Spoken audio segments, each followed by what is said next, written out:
Hello and welcome to learn to इस वीडियो में हम बहुत ही क्विकली आईटीआई प्रिंसिपल का जो पेपर आज हुआ है उसके पार्ट ए का सोल्यूशन डिस्कस करेंगे। आप लोग अपने आंसर्स चेक कर सकते हैं इसमें। तो जो फर्स्ट सवाल है कोल ट्राइब से संबंधित है कि मेनली कहाँ पे मिलती है, उसका आंसर होगा ऑप्शन ए रीवा।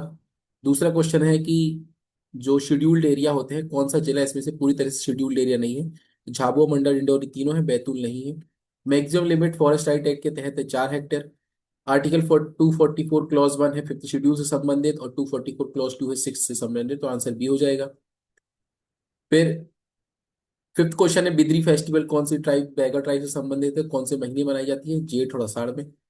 सिक्स्थ है कोरम एमपी लेजिस्लेटिव असेंबली का क्या होगा, तो आंसर 23 होगा, क्योंकि इसका आर्टिकल है कॉन्स्टिट्यूशन में 10 या 1/10 होता है, जो भी ज्यादा होगा। तो एमपी में 230 सीट है लेजिस्लेटिव असेंबली में, और उसका 1/10 निकालेंगे 23, जो 10 से ज्यादा है, इसलिए 23 आंसर होगा। सेकंड चीफ सेक्रेटरी कौन थे, तो आरसीवीपी नरोना थे।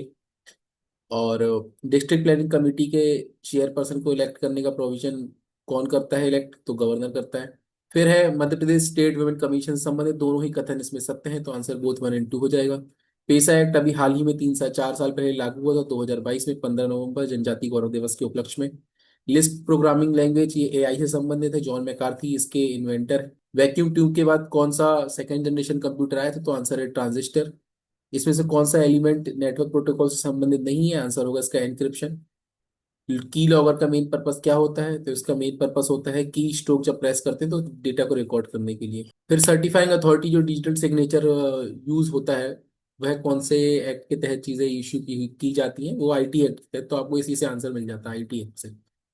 एमपी में झिंझरी जो रॉक पेंटिंग्स है वह कौन से जिले में स्थित है, तो वह है कटनी जिले में। कल्चुरी संवाद जो कैलेंडर होता है वह कौन से पीरियड से एसोसिएटेड है, 248 से 249 एडी में। मध्य प्रदेश का कौन सा रीजन उच्चकल्प डायनेस्टी के द्वारा रूल किया गया था, तो सतना में। वैसे ही यज्व पाल जो डायनेस्टी थी नरवार की, वे कौन से रीजन में थी, तो उसके रूलर कौन थे, तो वे थे चहाड़।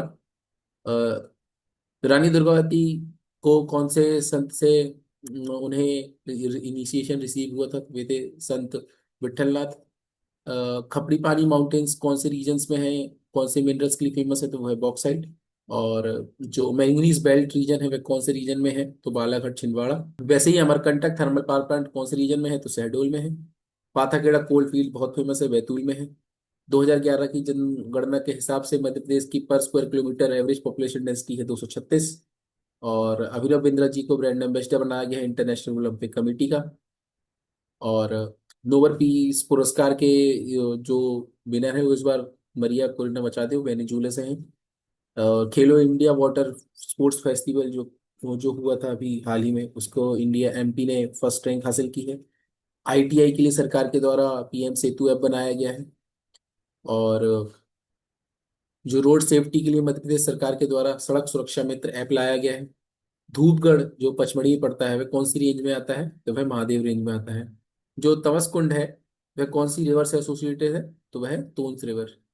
फिर जो चंबल की जो रेवाइंस होते हैं वह कौन से रीजन से संबंधित है, वह है गली इरोजन। कौन सा जिला जिला जो होता है वो माही नदी प्रोजेक्ट से इरिगेट होता है, तो धार और झाबुआ। बाण सागर प्रोजेक्ट सोन में है, सोन नदी के ऊपर बना हुआ है। जीएसडीपी जो है 23-24 का 24 से 25 के मुकाबले कितना बढ़ा है, तो 6.05%। फिर है कि कौन सा सेक्टर एमपी में 2024-25 में एक्सपांड हुआ सबसे ज्यादा, तो primary tertiary sector. Rani Durgavati millet scheme के तहत कौन सा पोर्टल यूज किया जाता है, तो सारा पोर्टल। और मल्टी मॉडल लॉजिस्टिक पार्क जो मध्य प्रदेश बताया जा रहा है उसका काम कौन सी ऑर्गेनाइजेशन देख रही है, तो एनएचएलएमएल। फिर एसडीजी इंडेक्स में कौन से कैटेगरी में एमपी आता है, तो फ्रंट रनर में आता है ये। बरली डांस भील भिलाला जनजाति से संबंधित है। तात्या भील का जो देहांत हुआ था वह शहीद हुए थे 1889 में।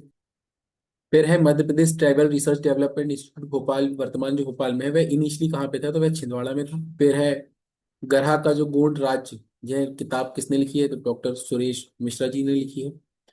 इनमें से कौन से ट्राइबल जनजाति के नाम पर पुरस्कार नहीं दिया जाता है एमपी सरकार द्वारा, तो वीर नारायण सिंह अवार्ड। रस रत्नमाला किसके द्वारा लिखी गई, तो संग्राम साह के द्वारा। बैटल ऑफ खेरी जो 23 नवंबर 1857 को हुआ था वह किसके बीच हुआ था, तो अंग्रेजी हुकूमत और अवंती बाई के बीच हुआ था। बोरस इंसिडेंट किस इवेंट से संबंधित है, तो वह मर्जर मूवमेंट ऑफ भोपाल। और सुरजी अर्जन की संधि कब हुई थी, तो यह था 1803 में। और उदयजी पनवड़ कौन से मराठा स्टेट से एसोसिएटेड थे? तो वे थे धार से। तो ये बहुत ही ब्रीफली हमने आंसर की डिस्कस किया, आप अपने आंसर मिला सकते हैं। और यदि वीडियो पसंद आया तो प्लीज़ वीडियो को लाइक कीजिए, चैनल को सब्सक्राइब कीजिए और अपने दोस्तों में शेयर कीजिए। मैं यहाँ इस चैनल में एमपीपीएससी और दूसरे सेंट्रल सर्विसेज लाइक यूपीएससी और ईपीएफओ और यूपीएससी संबंधित जो भी दूसरे एग्जाम्स होते हैं और रेगुलेटरी बॉडी एग्जाम्स होते हैं, उनका भी अपना एक्सपीरियंस शेयर करता हूँ, आंसर्स डालता हूँ और स्ट्रेटजी शेयर करता हूँ। तो यदि चैनल पसंद आए तो प्लीज़ इसको ज़्यादा से ज़्यादा शेयर कीजिए। Till then take care, bye.